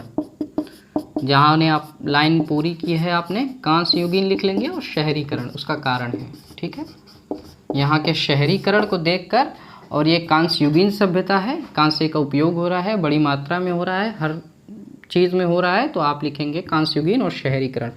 आपने लिखा कि हड़प्पा सभ्यता, आपने लिखा हड़प्पा सभ्यता भारतीय उपमहाद्वीप में प्रथम नगरीय सभ्यता थी। ठीक है, उसके बाद ब्रैकेट में लिख लेंगे कांस्ययुगीन और शहरीकरण। ठीक है, आपने लिख लिया। आगे बढ़ेंगे हम नोट में कि इसको शहरीकरण क्यों कहा जाता है, कि एक नगरीय सभ्यता थी क्यों कहा जाता है, नगरीय सभ्यता थी क्यों कहा जाता है। आप नोट में लिखेंगे नगरीय सभ्यता क्यों कहा जाता है। सबसे पहले लिखेंगे नियोजित मकान। आप नोट में पहला फैक्ट लिखेंगे नियोजित मकान। नियोजित मकान, शासक वर्ग की उपस्थिति, शासक वर्ग की उपस्थिति लिख लीजिए। यह शहरीकरण के प्रमाण लिखवा रहा हूँ। आपने लिखा कि प्रथम नगरीय सभ्यता थी, तो उसके प्रमाण आपको देने पड़ेंगे ना कि किस कैसे थी। तो अब ये नियोजित मकान है, शासक वर्ग की उपस्थिति भी है, तो जनसंख्या घनत्व तो भी होगा, डेमोग्राफी भी होगी ना, जनसंख्या घनत्व तो होगा। कुछ चीज़ें अपने से भी सोचना शुरुआत कीजिए, जनसंख्या घनत्व तो भी होगा।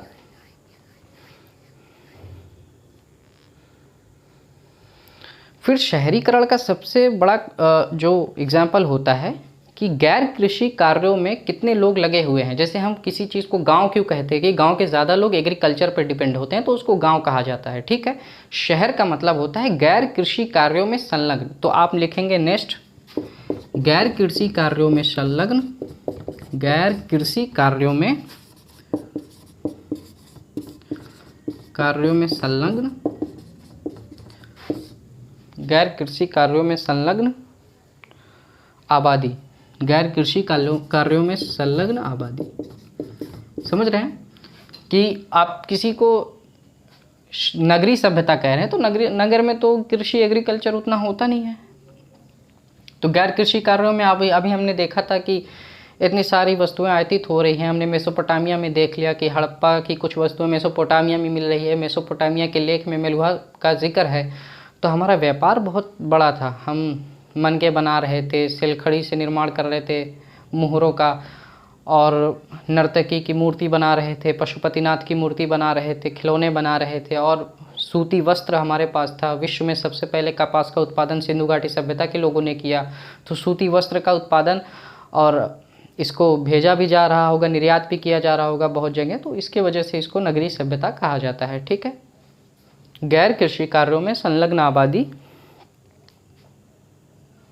और बड़े पैमाने पर, नेक्स्ट इसमें लिखेंगे बड़े पैमाने पर आंतरिक व बाह्य, बड़े पैमाने पर आंतरिक एवं बाह्य व्यापार, आंतरिक एवं बाह्य व्यापार, बड़े पैमाने पर आंतरिक एवं बाह्य व्यापार। जैसे कि आप एक शहर है, नगर है, इंडस्ट्रियलाइज्ड सिटी है, तो इसका मतलब कि आपका संपर्क और लोगों से ज़्यादा है, तो बिजनेस इम्पॉर्टेंट होता है, व्यापार इम्पॉर्टेंट होता है नगरीय सभ्यता के लिए। तो बड़े पैमाने पर आंतरिक एवं बाह्य व्यापार के भी साक्ष्य मिलते हैं।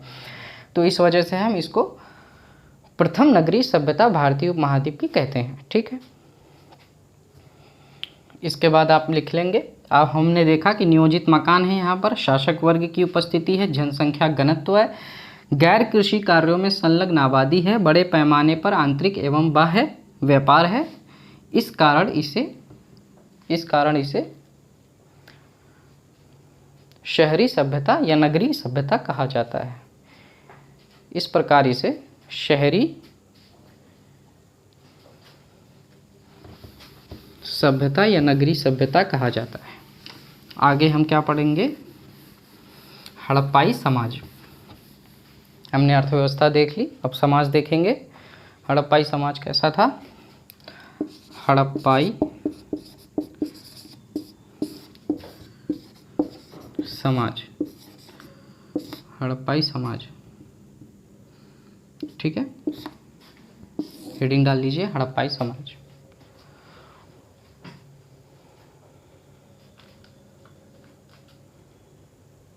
हड़प्पाई समाज में हम आपको बताए थे, हमको वर्ग देखना है, कितने वर्ग हैं, महिलाओं की स्थिति क्या है, वर्ग का मतलब वर्ण, वर्ग का मतलब कितने वर्गों में बटा हुआ है, व्यापारी वर्ग, श्रमिक वर्ग, इन सब की महिलाओं की स्थिति, भेदभाव है कि नहीं है,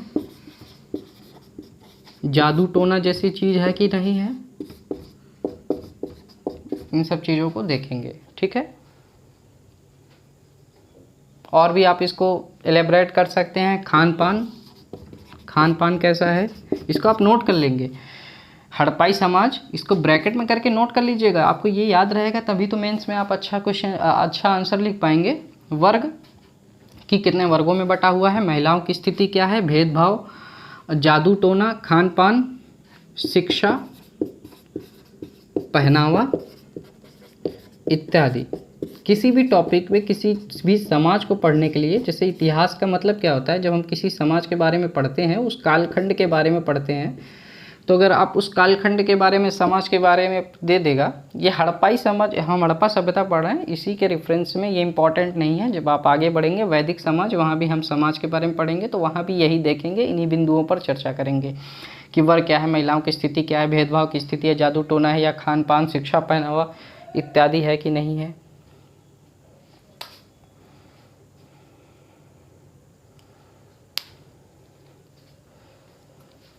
आप लिखेंगे हड़प्पाई समाज में पहला पॉइंट लिखेंगे, साक्ष्यों से विभिन्न वर्गों,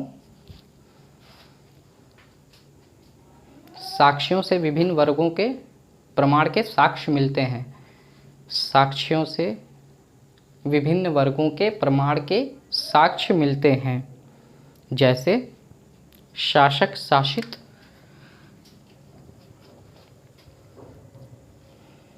जैसे शासक शासित। इसका अर्थ क्या होता है? शासक का मतलब राजा, शासित का मतलब प्रजा। राजा यहाँ पर कौन है? व्यापारी वर्ग राजा है। हमने आपको बताया था कि सत्ता किनके हाथों में है? व्यापारी वर्ग के हाथों में है। तो आप जैसे में लिखेंगे शासक शासित, कारीगर व्यापारी, कारीगर भी तो हैं क्योंकि वो मूर्तियाँ बना रहे हैं, मन के बना रहे हैं, कारखानों में कि भट्टियों में है, कंघा बन रहा है, लिपस्टिक का उपयोग हो रहा है, तो आप इसको देखेंगे। अभी हम इसमें भी देखेंगे कंघा और लिपस्टिक के बारे में। तो राजा प्रजा, शासक शासित हो गया, कारीगर हो गया, श्रमिक हो गया, कृषक, कारीगर व्यापारी, कृषक, कारीगर व्यापारी, कृषक, श्रमिक इत्यादि। मतलब कौन कौन है? शासक शासित है, फिर कारीगर भी है जो मूर्तियाँ बना रहे हैं, मन के बना रहे हैं, मुहरे बना रहे हैं, नक्काशी कर रहे हैं, कारीगरी कर रहे हैं, फिर व्यापारी हैं, उनका व्यापार कर रहे हैं, उनका आयात निर्यात कर रहे हैं, फिर कृषक है जो अनाज उगा रहा है, तभी तो अन्नागार जैसी चीज़ें हैं, अन्न का भंडारण हो रहा है। उसके बाद श्रमिक भी है जो श्रम का काम कर रहा है इत्यादि। ठीक है, तो ये प्रमाण है उसके। तो इन प्रमाणों को आप कनेक्ट कर सकते हैं। शासक शासित। अब शासक की उपस्थिति कैसे निर्धारित की गई इसको आप समझेंगे, क्योंकि जब हम किसी भी हड़प्पा स्थल को देखते हैं तो एक दुर्ग वहाँ देखते हैं। दुर्ग का मतलब एक ऊंचा नगर, ऊंचा निचला मध्यम हम तीनों देखते हैं। दो हैं कहीं पे कि एक ऊंचे पे बसा हुआ एक नीचे पे बसा हुआ, तो उसको देखकर हमें पता चलता है। और इसका साक्ष्य इसलिए कि बहुमूल्य वस्तुएं भी मिलती है, जैसे सोना चांदी लाजवर्द मणि, इस सब का उपयोग हो रहा है, तो इसका मतलब शासक वर्ग की उपस्थिति है। बहुमूल्य वस्तुएं वही प्रयोग करते हैं, तो ये साक्ष्य है। कारीगर का मतलब मूर्तियाँ बन रही है, मूर्तियाँ बन रही है, नक्काशी हो रही, कारीगरी हो रही है, मुहरें बन रही हैं, अनेक प्रकार की पिक्टोग्राफी जो वो शिलागार मिला है उस पर क्या है कि पिक्टोग्राफी हुई, तो कारीगरी किए होंगे। व्यापारी वर्ग इसका आयात निर्यात करता है, पैसे कमाता है। कृषक वर्ग अन्न उगाता है, तभी तो अन्नागार है। श्रमिक इनको ढोता है, सब सारी चीज़ों को, तो इत्यादि इनमें हम लिखेंगे। ठीक है,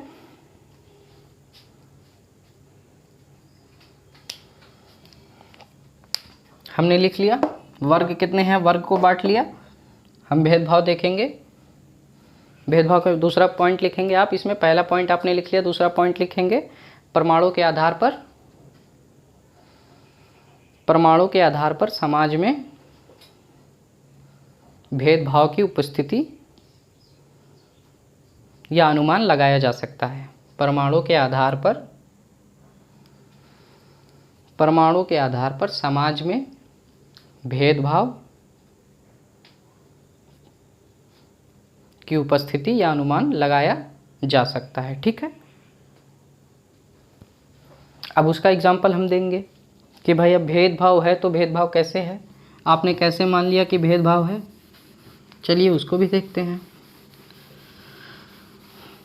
कि भेदभाव कैसे है, उसको भी देख लेते हैं। जब हम देखते हैं मकानों की बनावट में अंतर, मकानों की बनावट में अंतर। अब जो अमीर है वो बढ़िया मकान बनवाया होगा, मकानों की बनावट में अंतर, बड़ा बनाया होगा। जो गरीब है बेचारा छोटा सा बनाया होगा सिर्फ जीवन यापन करने के लिए। तो जब हम मकानों की बनावट में अंतर देखते हैं तो इसका मतलब कि एक शक्तिशाली वर्ग है, एक गरीब वर्ग है, तो भेदभाव तो हो गया यहाँ पर। तो ये मकानों की बनावट में अंतर। ठीक है, आप लिख लीजिएगा मकानों की बनावट में अंतर। और दूसरा है कीमती वस्तुओं का प्रचलन। कौन सी कीमती वस्तुएं बताई थी? सोना चांदी लाजवर्द मणि, ये सब कीमती वस्तुएं हैं। तो जब कीमती वस्तुओं का प्रचलन होता है तो उसका उपभोग कौन करेगा? जो पैसे वाले हैं। तो कीमती वस्तुओं का प्रचलन आराम से समझेंगे, धीरे धीरे समझते चलेंगे, सब तैयार होता चलेगा। कीमती वस्तुओं का प्रचलन यहाँ हो रहा है। ठीक है,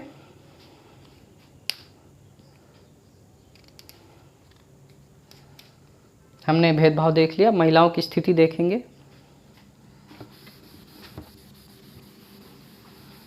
थर्ड पॉइंट लिखेंगे। तीसरा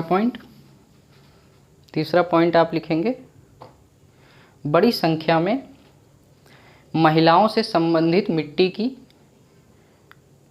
बड़ी संख्या में महिलाओं से संबंधित, बड़ी संख्या में महिलाओं से संबंधित मिट्टी की मूर्तियां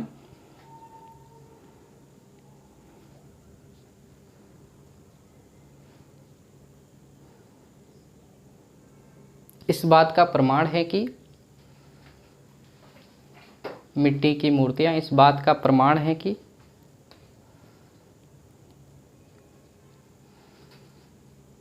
महिलाओं की स्थिति बेहतर रही होगी। क्योंकि हम देख रहे हैं, हमने आपको बताया था स्त्री के गर्भ से पौधा निकल रहा है। पौधा क्या है, हमें जीवन देता है, सारी चीज़ें पौधे से ही होती हैं। तो ये माना जाता था कि इसे मातृसत्तात्मक समाज हमने आपको बताया था। ये मातृसत्तात्मक समाज भी इसीलिए है। और बड़ी संख्या में जो मूर्तियाँ मिल रही हैं वो महिलाओं की ही मिल रही हैं। तो उस वक्त महिलाओं की पूजा ज़्यादा हुआ करती हो रही होगी, महिलाओं को सर्वश्रेष्ठ माना जाता रहा होगा। तो इस आधार पर हम कहते हैं कि महिलाओं की स्थिति बेहतर रही होगी। ठीक है।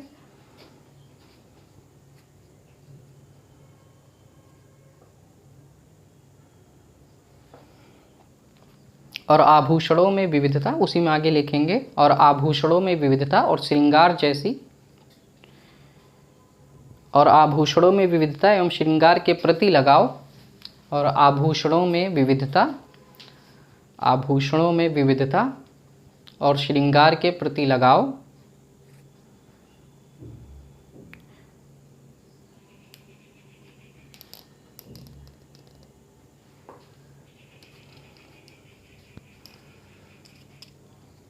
आभूषणों की विविधता, बहुत सारे आभूषण मिले हैं। आभूषणों की विविधता जो भी है, जैसे जो भी आभूषण थे बहुत विविध प्रकार के आभूषण थे। फिर हमने आपको बताया था श्रृंगार के प्रति लगाव, मतलब कंघा और लिपस्टिक मिला था। आपको याद होगा, हमने आपको बताया था कंघा और लिपस्टिक मिला है। तो आभूषणों की विविधता और श्रृंगार के प्रति लगाव जैसी विशेषताएं आज भी हमारे जीवन में प्रवाहित हो रही हैं। मतलब वो तो महिलाओं की वहाँ पर बेहतर स्थिति थी, वो श्रृंगार भी कर रही थी, आभूषणों में विविधता भी थी। लेकिन आज के परिप्रेक्ष्य में जब हम देखते हैं तो आभूषणों की विविधता और श्रृंगार के प्रति लगाव आज भी हमारे जीवन में प्रवाहित हो रही हैं। लगाव जैसी विशेषताएं आज भी हमारे जीवन में प्रवाहित हो रही हैं। ठीक है।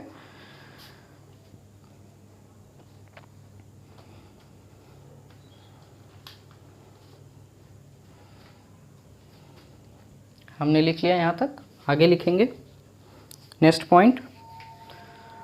अब कैसे लोग थे, शाकाहारी थे कि मांसाहारी थे कि सर्वाहारी थे? तो आप लिखेंगे खान पान में शाकाहारी मांसाहारी दोनों तरह के लोग थे। खान पान में शाकाहारी व मांसाहारी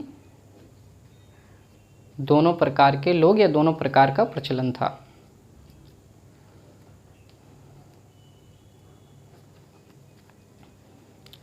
अब हम देखेंगे कि ठीक है, हमने देख लिया शाकाहारी और मांसाहारी। संगीत के भी प्रमाण मिलते हैं। संगीत के कैसे, तो आप उसी में लिखेंगे कॉमा देकर, ढोल बीना इत्यादि, ढोल बीना इत्यादि के प्रमाण, ढोल बीना इत्यादि के प्रमाण संगीत के प्रचलन का संकेत देते हैं। ढोल भी मिले हैं, बीना भी मिले हैं, तो समझ लो कि संगीत से ठीक ठाक परिचित थे। तो ढोल बीना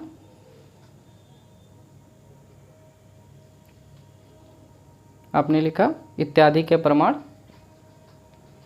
संगीत के प्रचलन के संकेत देते हैं। ठीक है, आगे हम चलेंगे। हमने संगीत का भी देख लिया।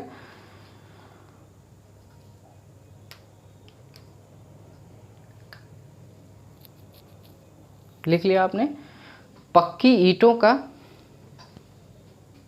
आप लिखेंगे कॉमा देकर उसी में, पक्की ईंटों के मकान, पक्की ईंटों के मकान शहरों में बेहतर आवासीय स्थिति या आवासीय जीवन के संकेत देते हैं। आप लिखेंगे पक्की ईंटों के मकान शहरों में बेहतर आवासीय स्थिति या बेहतर आवासीय जीवन के संकेत देते हैं। अब पक्की ईंट से निर्माण हो रहा है, कच्चे घर तो है नहीं, पक्की ईंटें हैं। पक्की ईंटों से ठोस मजबूत और कठोर घर बनेगा, तो ये बेहतर आवासीय जीवन हुआ कि नहीं? तो पक्की ईंटों का प्रयोग हो रहा है, तो इसका मतलब बेहतर जीवन के संकेत है। ये समाज, अभी इसमें आगे भी लिखेंगे। पक्की ईंट हमने देख लिया कि इसके ये संकेत है। फिर आगे लिखेंगे नियोजित मकान, नेक्स्ट पॉइंट करके जो भी आपने नेक्स्ट पॉइंट लिखे, नियोजित मकान, नियोजित सड़कें, ये समाज में हम क्यों लिख रहे हैं, क्योंकि समाज का ही अंग होता है ना, सड़कें, शहर, मकान, ये सब समाज का अंग होता है। नियोजित मकान, नियोजित सड़कें, नियोजित मकान, नियोजित सड़कें, धातुओं को गलाने की कला। धातुओं को गलाने की कला कैसे, हमने आपको बताया था द्रव्यमोम विधि। द्रव्यमोम विधि में हमने आपको समझाया था कैसे वो होता है। तो उसमें जो धातु को गलाकर ही एक रूप दिया जाता रहा होगा, तो इनका मतलब वो धातुओं को गलाने की जो प्रथा थी, जो प्रचलन था, वैज्ञानिकता, उससे परिचित थे। तो आपने लिखा नियोजित मकान, नियोजित सड़कें व धातुओं के गलाने की कला। एक आकार की ईंटें, एक आकार का मतलब होता है अनुपात में, जो भी उनका अनुपात था, ये अनुपात था, इस अनुपात में सारी ईंटें हैं। एक आकार की ईंटों का निर्माण, एक प्रकार की ईंटों का निर्माण या एक आकार की ईंटों का निर्माण। माप तौल की वस्तुओं में एक रूपता, माप तौल की वस्तुओं में एक रूपता, माप तौल की वस्तुओं में एक रूपता इत्यादि।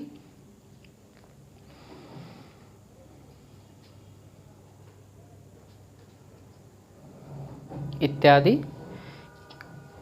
अब ये सब किस चीज़ के संकेत है, संगीत भी है, नियोजित मकान भी है, नियोजित सड़कें भी है, धातुओं को गलाने की कला भी पता है, और उसके बाद हम देख रहे हैं कि माप तौल के जो बटखरे हैं उनमें एक रूपता है, ईंटों में एक रूपता है।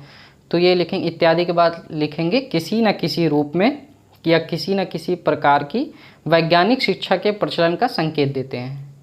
किसी न किसी प्रकार की वैज्ञानिक शिक्षा के प्रचलन का संकेत देते हैं। बिल्कुल ये सही बात है कि नियोजित मकान बन रहा है तो उसके लिए उसको ज्यामिति ठीक से आती रही होगी। नियोजित सड़कें हैं तो ज्यामिति ठीक से आती रही होगी। अभियंता तो वो ही थे, अभियंता मतलब इंजीनियर, इंजीनियर तो वो थे ही अच्छे। उसके धातुओं को गलाने की कला भी पता है, तो इसका मतलब केमिस्ट भी थे, रसायन का विज्ञान का भी उनको जानकारी थी। माप तौल के बटखरे मतलब मैथ्स की ठीक ठाक नॉलेज थी उनको, समझ रहे। तो ये एक विकसित सभ्यता इसीलिए थी। और एक समान की ईंटें हर जगह हैं, तो इत्यादि किसी न किसी प्रकार की वैज्ञानिक शिक्षा, किसी न किसी प्रकार की वैज्ञानिक शिक्षा के प्रचलन का संकेत देते हैं। नेक्स्ट पॉइंट आप लिखेंगे,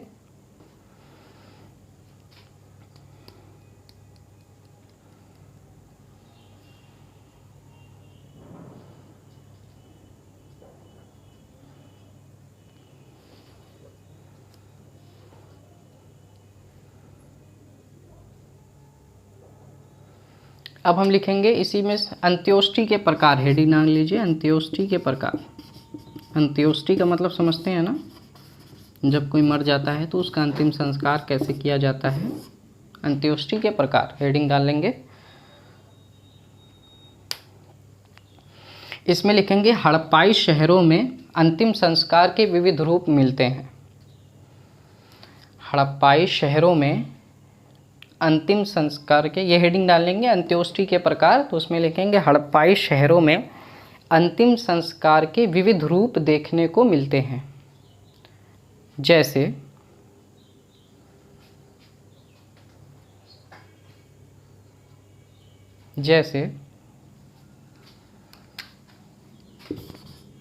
आंशिक शवाधान, आंशिक शवाधान, ठीक, पूर्ण शवाधान, ठीक, और दाह संस्कार।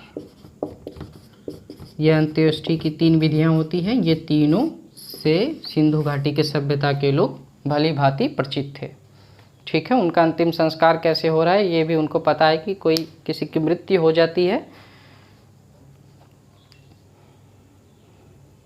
इसमें एक फैक्ट लिखेंगे अंत्योष्टि के प्रकार में ही कि लोथल से युग्म शवाधान के प्रमाण मिलते हैं। युग्म शवाधान, लोथल से युग्म शवाधान के प्रमाण मिलते हैं। नोट करके लिखेंगे, नोट, जैसे अंत्योष्टि के प्रकार आपने लिख लिया, उसमें आपने लिखा कि हड़प्पाई शहरों में अंतिम संस्कार के विविध रूप देखने को मिलते हैं, जैसे आंशिक शवाधान, पूर्ण शवाधान व दाह संस्कार। ठीक है। उसके बाद नीचे नोट, लोथल में युग्म शवाधान देखने को मिलता है। युग्म शवाधान का मतलब होता है, युग्म मतलब जोड़ा होता है, जोड़ा। जोड़ा मतलब समझते हैं कि अगर किसी व्यक्ति की मृत्यु हो जाए तो उससे जिसका विवाह हुआ होगा तो वो भी उसके साथ दफनाया जलाया जाएगा, तो उसको कहते हैं युग्म शवाधान। ठीक है, समझ रहे हैं। तो ऐसा माना जाता है कि सती प्रथा की उपस्थिति थी। ठीक है, लोथल से जो युग्म शवाधान मिला है, इस आधार पर विज्ञान कहता है कि सती प्रथा का प्रचलन रहा होगा। ठीक है।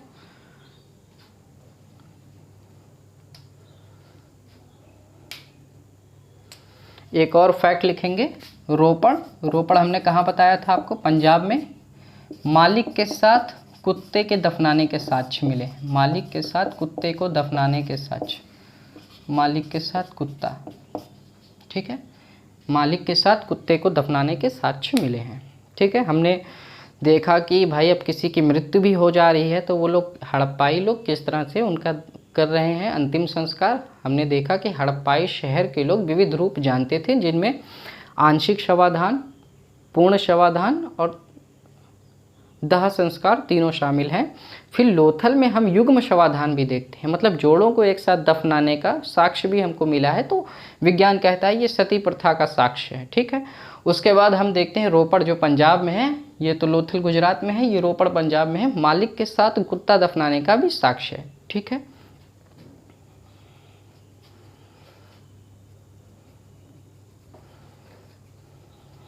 इसी में आप लिखेंगे,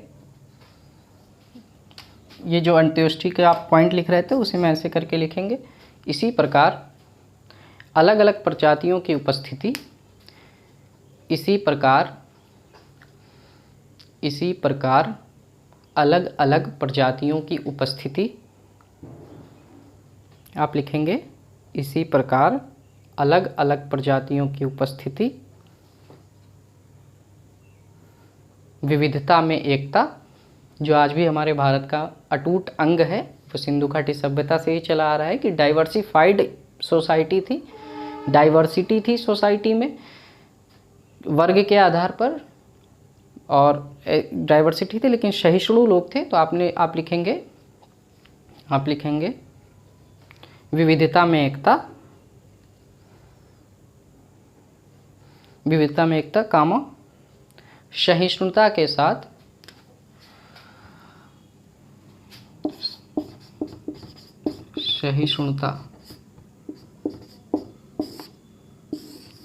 सहिष्णुता के साथ, सहिष्णुता का मतलब मेलजोल से, सहिष्णुता के साथ जीवन जीने की कला को रेखांकित करती है,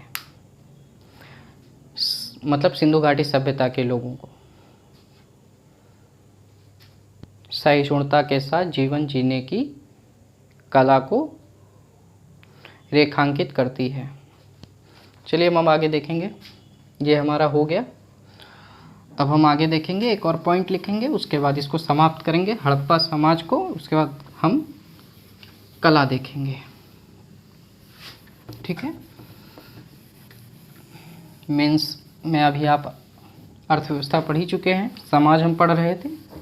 समाज में एक लास्ट पॉइंट आप लिखेंगे। लास्ट पॉइंट क्या लिखेंगे? शहरों में नालियों के प्रमाण। आप लिखेंगे नालियाँ तो मिली है ना, हमने आपको बताया था विकसित जल प्रबंधन प्रणाली, जल निकास प्रणाली भी, जल प्रबंधन प्रणाली भी। जल निकास प्रणाली जो वेस्टेज है उसको बहाने के लिए होता है, और जल प्रबंधन प्रणाली जो एग्रीकल्चर के लिए जल का प्रबंधन किया जाता है उसको जल प्रबंधन प्रणाली कहते हैं। ठीक है। शहरों में नालियों के प्रमाण, शहरों में नालियों के प्रमाण, नालियों के साफ सफाई, शहरों में नालियों के प्रमाण, नालियों के साफ सफाई के साक्ष्य, नालियों के साफ सफाई के साक्ष्य, बर्तनों को ढककर रखे जाने के साक्ष्य,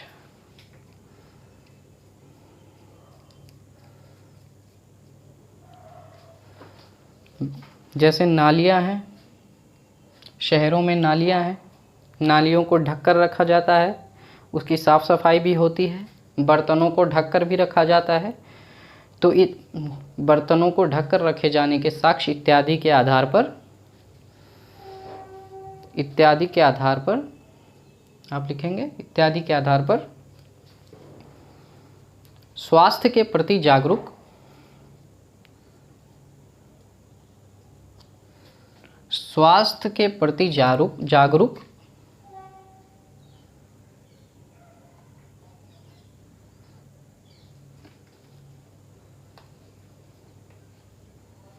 स्वास्थ्य के प्रति जागरूक समाज के रूप में हड़प्पा सभ्यता के लोगों को देखा जाता है।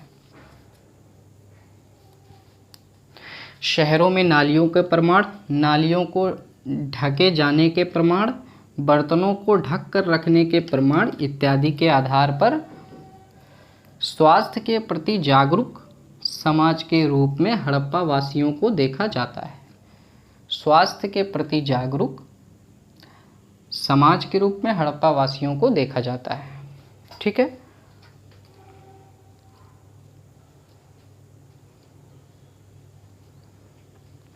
अंत्योष्टि में एक और फैक्ट लिखेंगे जो छूट गया है, हड़प्पा से क्या मिला है, ताबूत में दफनाने के। जैसे ईसाइयों में होता है, पहले ठीक ठाक कॉफिन बनता है, उसके बाद ताबूत में उसको रखकर फिर उसका अंतिम संस्कार किया जाता है। तो ताबूत में रखकर दफनाने के साक्ष्य हड़प्पा में मिले हैं। ठीक, रखकर दफनाने के साक्ष्य। हमने कहा था फिल्म्स फैक्ट में जब हम पढ़ा रहे थे कि हम इसमें जो आपका छूटा रहेगा वो मेंस में कवर हो जाएगा।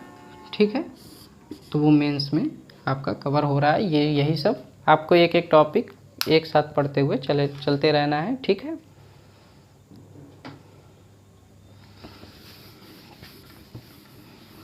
इसके बाद हम कला देखेंगे, हड़प्पाई कला, जो सांस्कृतिक में अंतर्गत आता है कला। ठीक है।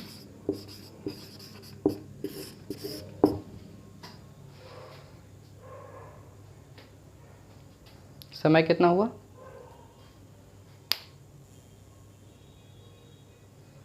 वीडियो का समय